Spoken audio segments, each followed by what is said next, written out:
শিশু সুলভ মন্তব্য কৰছেন মুখ্যমন্ত্ৰী, আবোল তাবোল বকছেন মুখ্যমন্ত্ৰী। জুবিন ইস্যুতে মুখ্যমন্ত্ৰীৰ মন্তব্য অপ্ৰাপ্তমনস্ক। গতিকে ন্যায়ৰ কাৰণে যদি ধন্যবাদ পাব লাগে, বিজেপি চৰকাৰখনে পাব লাগে। মুখ্যমন্ত্ৰী আগৰ পৰাই নিজকে চাৰ্টিফিকেট কিয় দিছে? তেওঁ কি ভাবে যে অসমৰ মানুহ আদালতৰ বাবে অজ্ঞাত নেকি?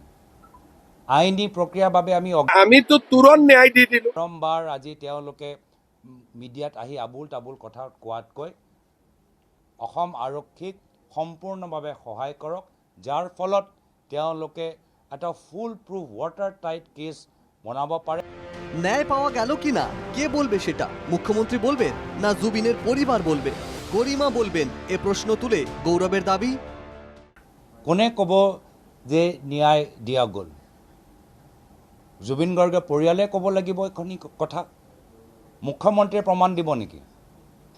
মুখ্যমন্ত্ৰীৰ কাম হ'ল যে তেখেতৰ আৰক্ষীসকলে যি চাৰ্জ লগাইছে সেই চাৰ্জটো পিছত গৈ আদালতত তেওঁলোকে প্ৰমাণ কৰিব লাগিব। জুবিন ইস্যুতে ন্যায় দিয়েছে বিজেপি, তাই বিজেপিকে ধন্যবাদ জানানো উচিত। বৃহস্পতিবার জুনায়ে এমনই মন্তব্য করেছিলেন মুখ্যমন্ত্রী। গতিকে ন্যায় কোনে দিছে? বিজেপি চৰকাৰখনে দিছে। আজি বিজেপি চৰকাৰখনে জুবিন গাৰ্গৰ কাৰণে যিমান কৰিছে, আমি ইমান ন্যায়ৰ কাৰণে কিমান কষ্ট কৰিছোঁ। গোটেই ন্যায় আজি মানুহে কয় জুবিনক ন্যায় দিয়ক, ন্যায়টো আমিয়ে দি আছো আজিলৈকে। মুখ্যমন্ত্রীর এমন মন্তব্য অত্যন্ত শিশু সুলভ এবং অপ্রাপ্তমনস্ক, এমনটাই মনে করছেন প্রদেশ কংগ্রেস সভাপতি। ন্যায় কোনে কব যে ন্যায় পালো? ন্যায় কব গৰিমা শইকীয়া গৰ্গ বাইদেউ আৰু পামী বৰঠাকুৰ বাইদেউ। যেতিয়ালৈকে জুবিন গাৰ্গৰ পৰিয়ালৰ পৰা আমি প্ৰমাণ নাপাওঁ যে তেওঁলোকে ন্যায় পালে, তেতিয়ালৈকে মুখ্যমন্ত্ৰীয়ে এইখিনি কথা কোৱাটো ইম্বিচিয়ৰ হৈছে, চাইল্ডিছ হৈছে, আৰু তেওঁৰ মনৰ ভিতৰত কিবা বেলেগ এটা চিন্তা তেওঁ কৰি আছে, তাৰে আমি উমান পাইছোঁ।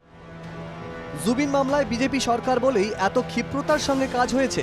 যাদের উপর সন্দেহ ছিল এদের সবাইকে গ্রেপ্তার করা হয়েছে, তাই বিজেপি সরকারকে ধন্যবাদ জানানো উচিত। জুনায়ে এমনই দাবি করে বসেছিলেন মুখ্যমন্ত্রী। আজিলৈকে শ্যামকানু মহন্ত গ্ৰেপ্তাৰ হ'ল, সিদ্ধাৰ্থ শৰ্মা গ্ৰেপ্তাৰ হ'ল, যোৱাকালি সন্দীপন গাৰ্গ গ্ৰেপ্তাৰ হ'ল, শেখৰ ভূঞা গ্ৰেপ্তাৰ হ'ল, অমৃত প্ৰভা গ্ৰেপ্তাৰ হ'ল। ৰাইজে যাক যাক সন্দেহ কৰিছিল চবকেতো আমি গ্ৰেপ্তাৰ কৰিছোঁ। কাৰণ আজিলৈ কোনে আশা কৰিছিল যে ইমান কম দিনৰ ভিতৰতে চবকে এৰেষ্ট কৰি ল'ব? প্ৰথমতেতো কৈছিল নাহিবই, বেইল লৈ ল'ব, জামিন লৈ ল'ব। হিমন্ত বিশ্ব শৰ্মাই নাটক কৰি আছে, আমিতো ক্লিয়ারলি সবকে অ্যারেস্ট করে দিল। শুক্রবার মুখ্যমন্ত্রীর ভাষাতেই তাকে জবাব দেন গৌরব। মুখ্যমন্ত্রী কি বলছেন?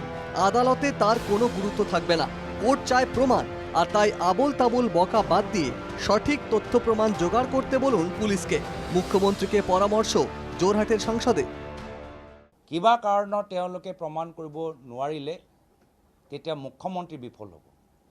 আদালতত জাজে মুখ্যমন্ত্ৰীৰ কথাবোৰ নুশুনে, জাজে চাব এভিডেন্স, জাজে চাব প্ৰচিজাৰ, জাজে চাব গাইডলাইন্স, তেতিয়াহে গৈ কনভিকশ্যন হ'ব।